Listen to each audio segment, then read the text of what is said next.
दूसरा सवाल जनाब अब्दुल सलाम साहब जो वाल्थम फॉरेस्ट से तशरीफ़ लाए हैं उनका है जी उन्होंने मुझसे कहा है कि मैं वो सवाल पढ़ दूँ। जी ठीक है। वो यहाँ बैठे हैं। जिन और भूत की मौजूदगी के बारे में अक्सर लोग यकीन रखते हैं, इस बारे में हजूर का क्या मौक़िफ़ है? कुरान करीम ने जिन्नों पर ईमान लाने वालों पर नाराज़गी का इजहार फरमाया है और उनको जहन्नमी करार दिया है। तो मौजूदगी के मुतल्लिक़ ख्याल कर लेना कि मौजूद है कोई चीज़ और बात है, उस पर ईमान लाना एक बिल्कुल और मसला है। ईमान सिर्फ मबादियात पर है। अल्लाह, किताब इलाही, फरिश्ते, किताब इलाही, अंबिया और यौम आखिरत, ये ईमानियात हैं। बाकी चीज़ें हों या ना हों, ये ईमानियात में दाखिल नहीं है।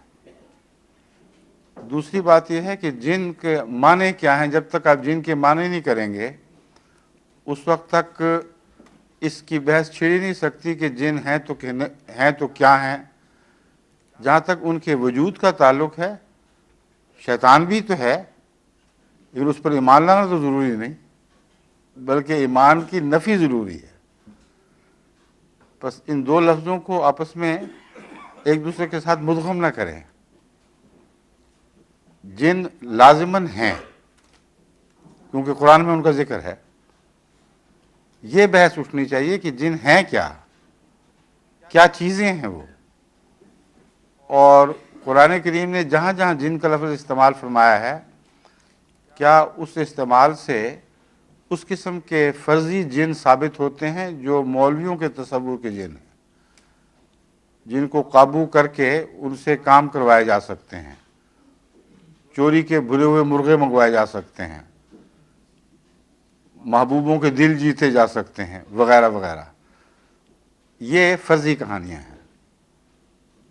जिन एक हकीकत है, मगर कुरान करीम ने जहाँ जहाँ जिस महल और मौके पर इस हकीकत को बयान फरमाया है, उससे ज़्यादा हमें आगे जाने की ज़रूरत ही कोई नहीं। समझ गए? आप तो समझ गए, जो हम दोस्त हैं। आपका सवाल का जवाब आ गया और चाहिए कुछ? फरमाइए। अगर खुद नहीं बात करनी तो इनके ज़रिए कहलवा दें। कहाँ है वो दोस्त? आप तो इधर इशारा कर रहे थे, तो बाकी फिर दूसरी तरफ। हाँ हाँ, तभी मैं उनकी तरफ देख रहा हूँ। फरमाइए। तसल्ली, ठीक है, जज़ाकल्लाह, शुक्रिया। अगला सवाल